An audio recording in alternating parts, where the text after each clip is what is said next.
Bapak, Ibu, Saudara yang dikasihi Tuhan, hari ini kita masih melakukan ibadah secara online di rumah masing-masing. Akan tetapi kita percaya bahwa Tuhan Yesus hadir dimanapun kita berada. Marilah kita memasuki ibadah hari ini dengan penuh rasa syukur atas kasih setianya kepada kita. Aku hendak menyanyikan kasih setia Tuhan selama-lamanya, hendak memperkenalkan kesetiaan-Mu dengan mulutku turun-temurun, sebab kasih setiamu dibangun untuk selama-lamanya. Kesetiaanmu tegak seperti langit. Mazmur 89 ayat 2-3.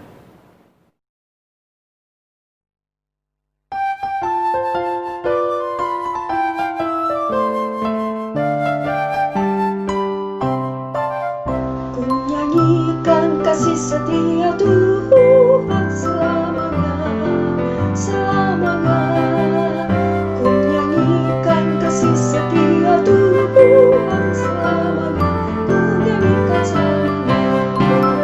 Kututukan tajammu, kasih setiamu Tuhan. Kututukan tajammu, kasih setiamu Tuhan. Nyanyikan kasih setia Tuhan selamanya, selamanya.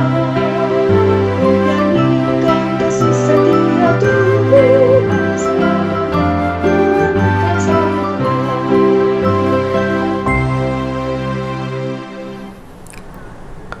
Pertolongan kita adalah di dalam nama Tuhan yang menjadikan langit dan bumi. Amin, amin, amin.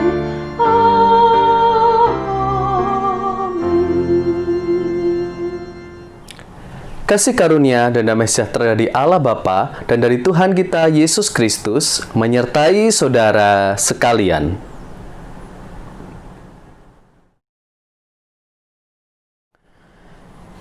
Shalom saudaraku, bagaimanakah kabar Anda hari ini? Saat ini kita masuki di minggu yang terakhir di bulan Juli dengan tema upah di dalam Tuhan. Bagaimana selama ini kita memahami konsep upah di dalam kehidupan beriman kita, saudara-saudara? Nas pembuka, Amsal 10 ayat yang ke-6. Upah pekerjaan orang benar membawa kepada kehidupan.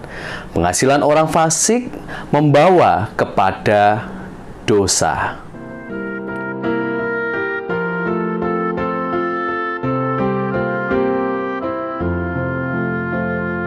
Nyanyikan lagi bagiku firman kehidupan. Sungguh mulia dan merdu firman kehidupan.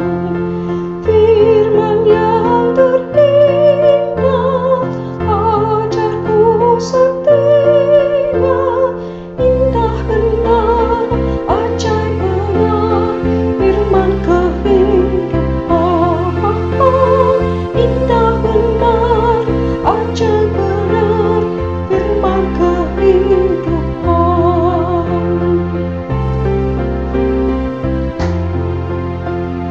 Marilah kembali Injilnya, firman kehidupan. Damai ampunan dirinya, firman kehidupan. Yesus juru selamat, sumber segala rahmat. Indah benar, ajaib benar, firman kehidupan. Indah benar, ajaib benar, firman kehidupan. Mari saat ini kita mengakui dosa kita di hadapan Tuhan. Mari kita berdoa. Ya Allah, kami bersyukur karena Engkau yang hadir di dalam kehidupan kami. Engkau yang hadir di dalam setiap ibadah online kami meskipun kami berada di rumah. Namun penyertaan dan kasih-Mu Tuhan tak pernah lekang oleh waktu, dan kami mensyukuri buat kesempatan pagi hari ini kami dapat mengakui dosa dan kesalahan kami. Kami bersyukur Tuhan karena cinta-Mu yang begitu besar bagi hidup kami ini. Kami mau mengakui Tuhan dosa kami saat ini, yang seringkali dalam perbuatan kami mengharapkan upah, kami mengharapkan timbal balik dari perbuatan baik kami. Marilah kita akui di hadapan Tuhan.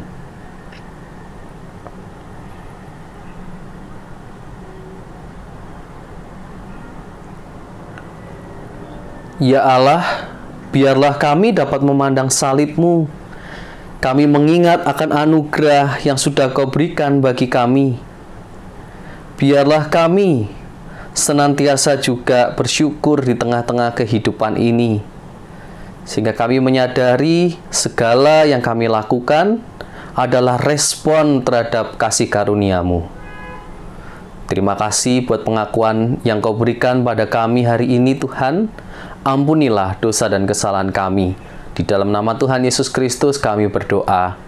Amin.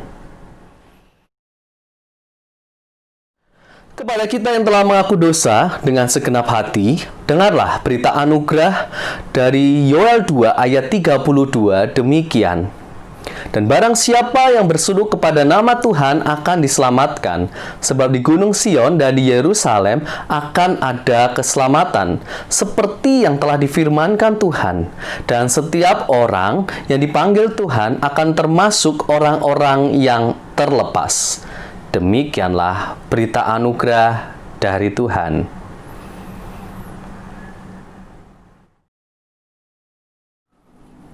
Marilah saat ini kita persiapkan hati kita sebelum kita akan bersama-sama mendengarkan firman Tuhan. Mari kita berdoa. Ya Allah, kami mensyukuri akan keselamatan yang Kau berikan bagi kami. Kami mensyukuri bagi setiap penyertaan-Mu di dalam kehidupan kami, terlebih di saat kami bergumul di tengah-tengah pandemi ini. Dan biarlah firman Tuhan pada hari ini juga dapat menuntun kehidupan kami, supaya kami mengerti Tuhan apa yang harus kami lakukan, supaya kami memahami setiap berita Injil yang diberitakan bagi kami. Roh Kudus yang akan menuntun kami supaya firman Tuhan dapat kami mengerti dan kami lakukan, serta biarlah kehendak-Mu yang terjadi di dalam kehidupan kami. Di dalam nama Tuhan Yesus Kristus, kami berdoa. Amin.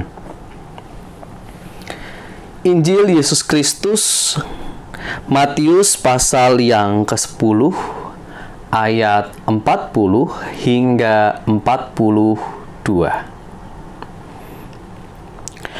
Barang siapa menyambut kamu, ia menyambut aku. Dan barang siapa menyambut aku, ia menyambut Dia yang mengutus aku. Barang siapa menyambut seorang nabi sebagai nabi, ia akan menerima upah nabi. Dan barang siapa menyambut seorang benar sebagai orang benar, ia akan menerima upah orang benar. Dan barang siapa memberi air sejuk secangkir saja pun kepada salah seorang yang kecil ini, karena ia muridku, aku berkata kepadamu, sesungguhnya ia tidak akan kehilangan upahnya daripadanya. Demikianlah Injil Yesus Kristus. Yang berbahagia ialah kita yang mendengarkan firman Tuhan serta memeliharanya. Haleluya.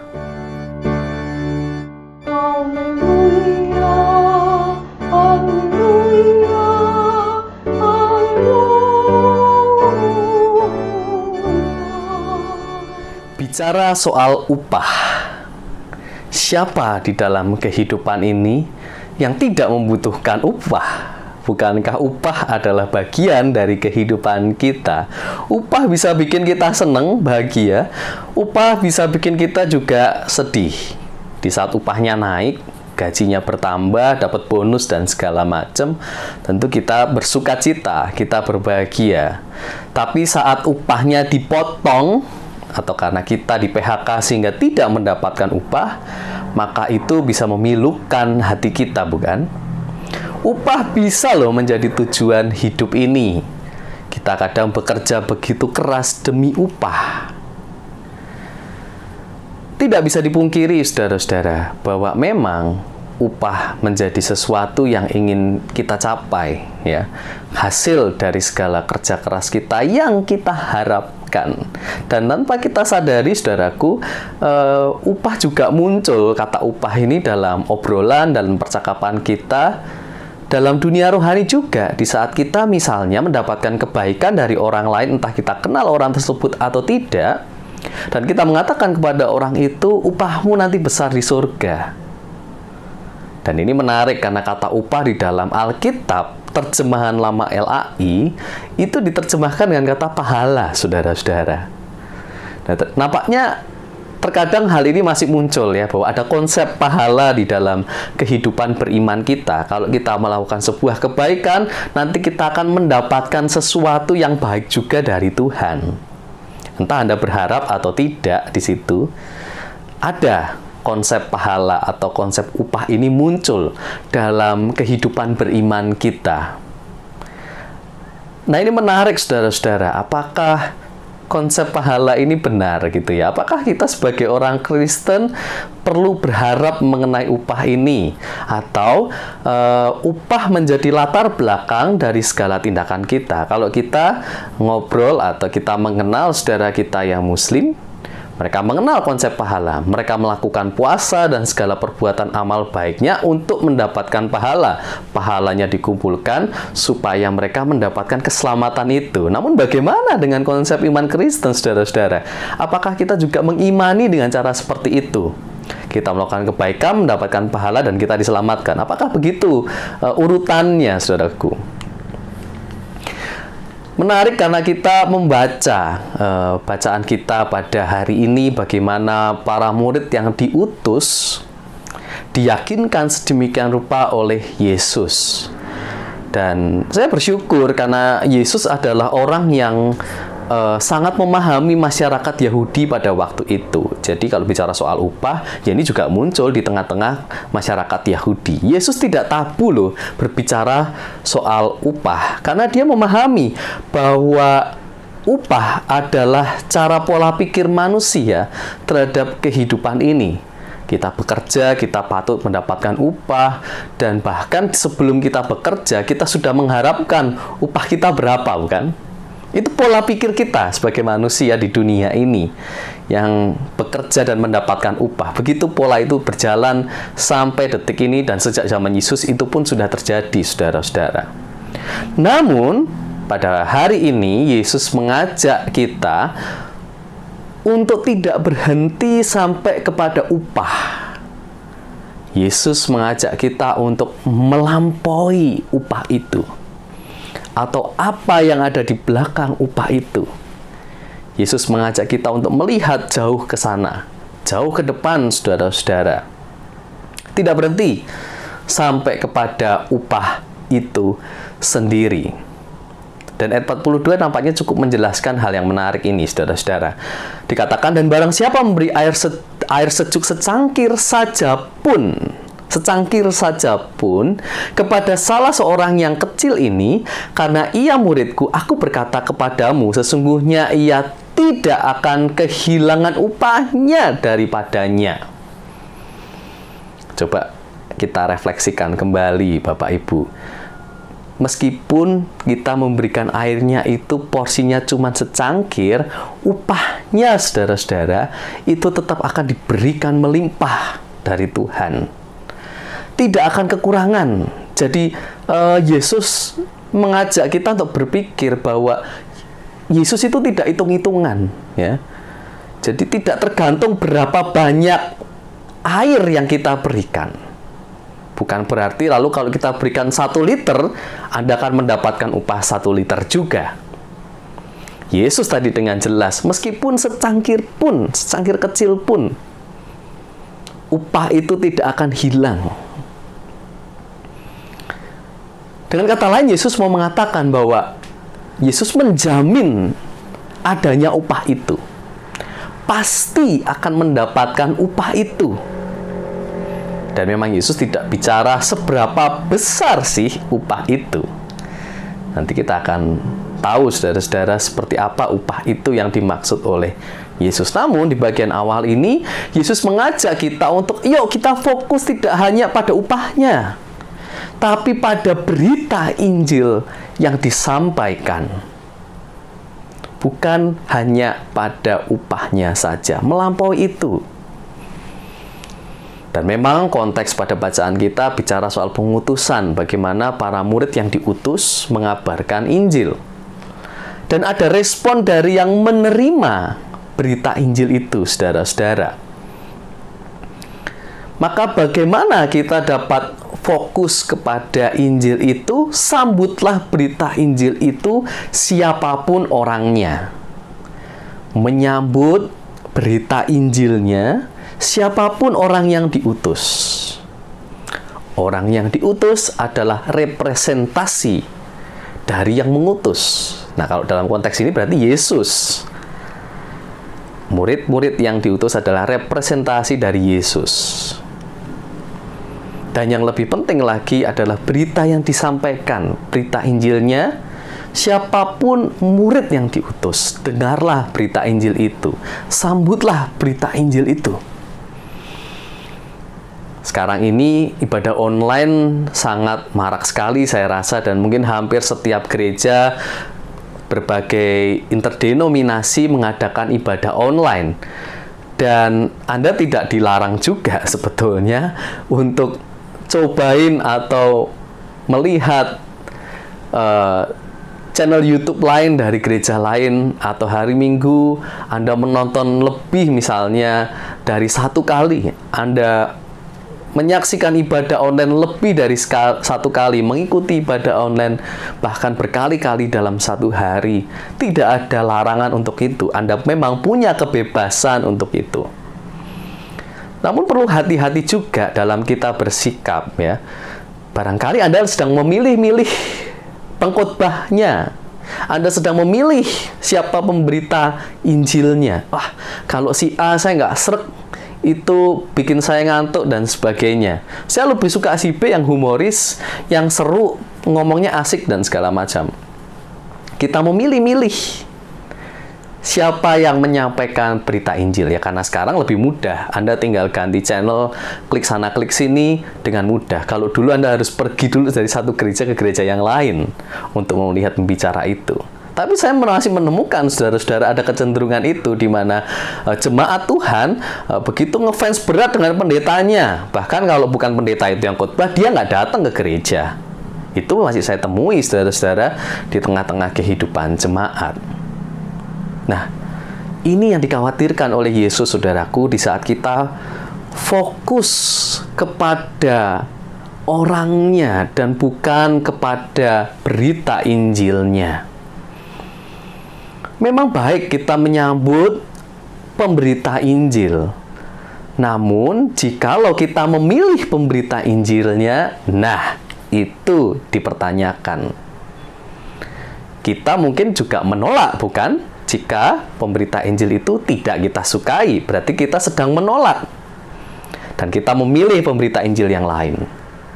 Mari kita buka lebih luas lagi cara berpikir kita supaya kita tidak terkungkung atau dibatasi dengan orangnya, tapi kepada pesan Injil yang mau disampaikan. Ini penting, saudaraku, karena jangan sampai kita fokus kepada orangnya. Orang bisa mengecewakan, saudara-saudara. Siapapun tokoh-tokoh yang kita pandang dan kita berikan kepercayaan sedemikian rupa, kita dapat kecewa karena manusia. Tapi berita Injil tidak mengecewakan. Kabar baik tidak mengecewakan. Maka dengarlah beritanya. Dengarlah firman Tuhannya. Tidak hanya orangnya. Memang orang itu memberikan pengaruh dalam penjelasan khotbah. Tapi terlebih lagi dengarkanlah berita Injilnya. Kabar baiknya seperti apa. Diana Butler Bass mengatakan, orang-orang Kristen menyambut orang-orang asing sebagaimana kita sendiri telah disambut ke dalam Allah melalui cinta kasih Yesus Kristus. Menyambut orang-orang asing, termasuk siapapun pengkhotbahnya, siapapun pemberita Injilnya, kita sambut meskipun itu asing. Karena sebetulnya kita sendiri yang asing telah disambut ke dalam cinta kasih Allah melalui Yesus Kristus. Jadi kalau kita sudah diterima meskipun kita adalah asing di dalam diri Yesus Kristus, melalui Yesus Kristus, maka kita harusnya bersyukur dan merespon juga sebaliknya. Kita merespon juga, memberikan sambutan kepada orang asing yang memberitakan Injil kepada kita. Maka saudara-saudara, mari kita hayati hal ini. Mari kita menyambut firman Tuhan, tidak hanya berhenti kepada upah, tidak hanya berhenti pada pemberita Injil, lebih dalam lagi kita sambut berita Injil yang disampaikan. Dan di dalam bacaan kita pada hari ini sebetulnya mau menjelaskan keseimbangan bagaimana Yesus memberikan jaminan bagi pemberita Injil maupun yang menerima Injil. Sama-sama dilindungi oleh Allah keduanya. Keduanya mendapatkan upah yang sama. Mendapatkan jaminan yang sama keduanya, saudara-saudara. Maka kalau begitu, kalau kita ada di posisi pemberita Injil, kita pun nggak perlu takut. Kita nggak perlu takut memberitakan Injil di sekitar kita. Jangan khawatir soal upahnya, Yesus menjaminnya. Kita nggak perlu sampai pusing memikirkan apakah saya mendapatkan upah dalam tindakan baik saja. Jangan takut, Yesus menjaminnya. Jangan kita fokus kepada upahnya saja. Yesus menjamin upah itu, saudara-saudara. Maka mari kita nyatakan Injil di sekitar kita, di tengah-tengah lingkungan keluarga kita, tempat kita bekerja, di komunitas-komunitas kita, saudaraku. Nyatakanlah itu. Lakukanlah pekerjaan Tuhan yang sudah diminta Tuhan kepada kita dengan setulus hati. Jadi Tuhan tuh ngajak kita, saudara-saudara, tidak memikirkan upahnya. Tenang, Tuhan sudah menjamin. Lakukan saja apa yang sudah diminta oleh Tuhan, yang dipanggil oleh Tuhan dengan penuh ketulusan, karena soal upah sudah dijamin. Jangan khawatir, saudara-saudara. Dan bahkan sebelum kita minta kepada Yesus, Yesus sudah memberikan dahulu kepada kita bahkan. Bahkan sebelum kita memikirkan, sebelum kita minta, upah itu sudah diberikan oleh Yesus kepada kita. Karena upah yang dimaksud oleh Yesus di sini adalah cinta Yesus kepada manusia melalui kematian dan penebusannya di atas kayu salib. Dan itu bukan yang sering kita sebut dengan kehidupan kekal. Itulah upah yang dijamin oleh Yesus yang akan kita dapatkan, yang bahkan sudah kita pegang saat ini sebagai orang percaya yang beriman kepada Yesus. Yesus sudah menjamin, saudara-saudara, upah itu. Maka dalam kehidupan ini, jangan kita sampai jatuh pada mementingkan pahala atau upah. Atau pikiran kita fokus kepada upah atau pahalanya. Atau kita coba menghitung-hitung berapa upah yang saya dapat di saat saya melakukan kebaikan ini. Wah, saya Tuhan aktif bekerja, melayani di gereja. Saya aktif Tuhan menjadi penatua. Harusnya nanti kapling surga saya, upah saya lebih besar dong daripada jemaat biasa yang lain. Barangkali Anda masih memiliki mindset seperti itu, saudara-saudara. Namun pagi hari ini Anda mendapatkan sebuah jaminan bahwa Tuhan akan berikan. Tuhan akan berikan yang terbaik, dan upah itu jelas adalah hidup yang kekal. Maka kemanapun kita diutus, lakukanlah dengan segenap hati, dan terlebih lagi dengan ucapan syukur. Tuhan memberkati kita semua. Amin.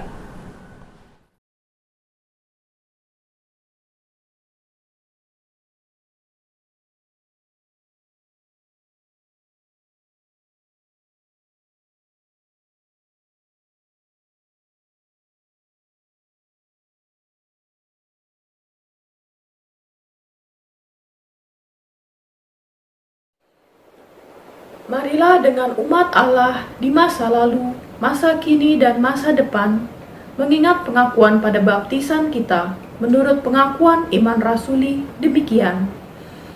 Aku percaya kepada Allah, Bapa yang Maha Kuasa, Halik langit dan bumi, dan kepada Yesus Kristus, anaknya yang tunggal Tuhan kita, yang dikandung daripada Roh Kudus, lahir dari anak darah Maria, yang menderita di bawah pemerintahan Pontius Pilatus, disalibkan, mati dan dikuburkan, turun ke dalam kerajaan maut, dan pada hari yang ketiga, bangkit pula dari antara orang mati, naik surga, duduk di sebelah kanan Allah, Bapa yang Maha Kuasa, dan dari sana Ia akan datang untuk menghakimi orang yang hidup dan yang mati.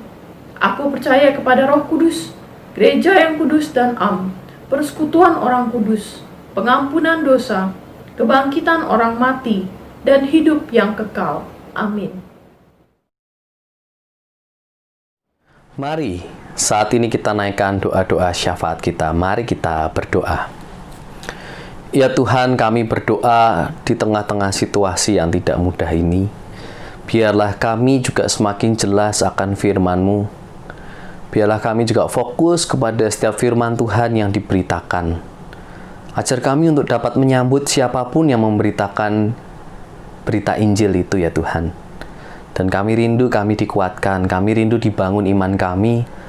Dan kami bersyukur buat teknologi yang saat ini dapat membantu kami untuk menyelami firman Tuhan di tengah-tengah pandemi ini, meskipun kami tidak beribadah di gereja. Meskipun kami ada di rumah, namun firman Tuhan dengan bantuan teknologi dapat kami dengar, dapat kami nikmati ya Bapa. Dan biarlah kami terus bertumbuh meskipun di tengah pandemi ini kami mengalami situasi yang tidak mudah. Kami juga berdoa bagi setiap tenaga medis yang sudah berjuang hingga saat ini. Biarlah kami sebagai masyarakat juga dapat berjuang bersama-sama dengan tenaga medis, dengan menggunakan masker, menjaga jarak, menjaga kesehatan. Kami tidak membiarkan diri kami lengah Tuhan dan juga lengah.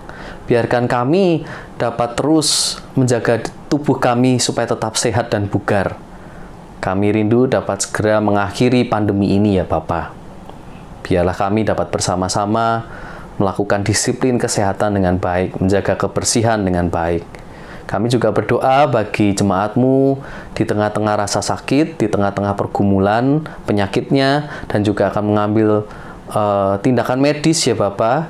Kiranya Tuhan sertai, Tuhan lindungi, jauhkanlah dari segala virus COVID-19 ini.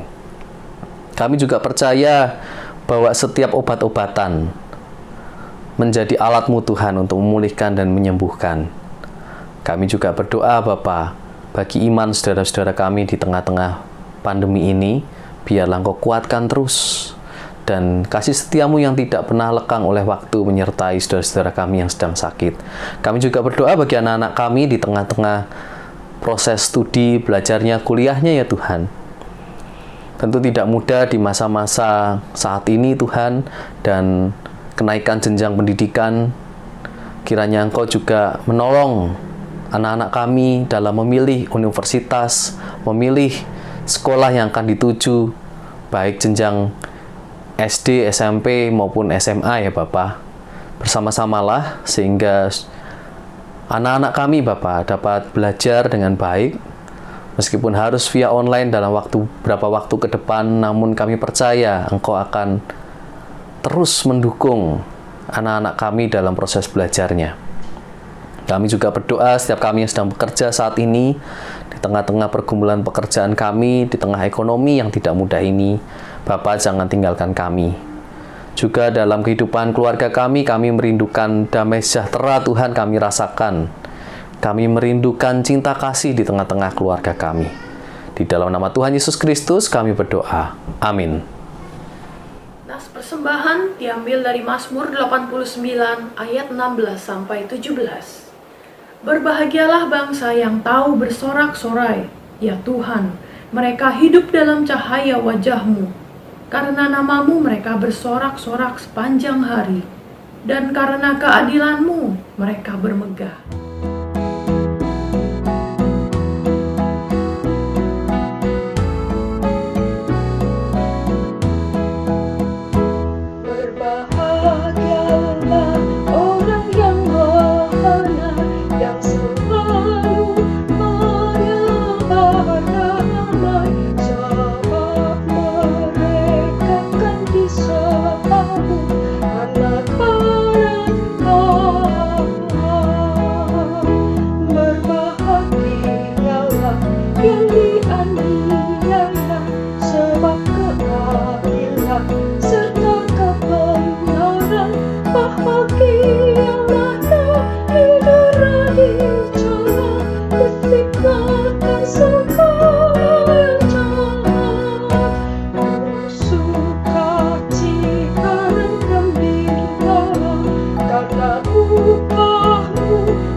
Bapa, inilah persembahan kami, kiranya boleh dikelola dengan penuh hikmat Bapa, dan juga kiranya hidup kami sehari-hari boleh menjadi persembahan yang hidup dan yang berkenan di hadirat-Mu.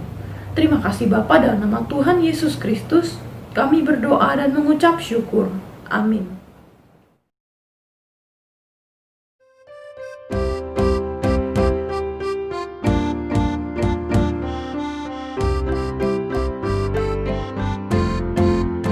Tuhan mengutus kita ke dalam dunia, bawa pelita kepada yang lemah, meski dihina serta dilanda duka, harus melayani dengan sepenuh.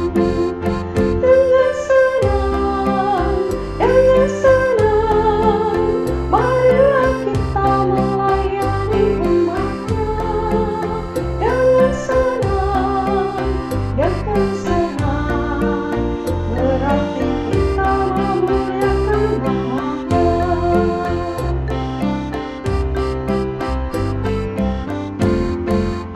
Tuhan mengutus kita ke dalam dunia untuk melawat orang terpelenggu, meski dihina serta dilanda duka, harus melayani dengan sepenuh. Dengan senang, marilah kita melayani umat-Nya. Dengan senang, berarti kita memuliakan nama-Nya. Dan saat ini saudaraku, arahkanlah hatimu kepada Tuhan. Jadilah saksi Kristus. Terpujilah Tuhan. Dan terimalah berkat dari Tuhan. Kasih karunia Tuhan Yesus Kristus dan kasih Allah dan persekutuan Roh Kudus menyertai saudara sekalian sekarang sampai selama-lamanya. Amin.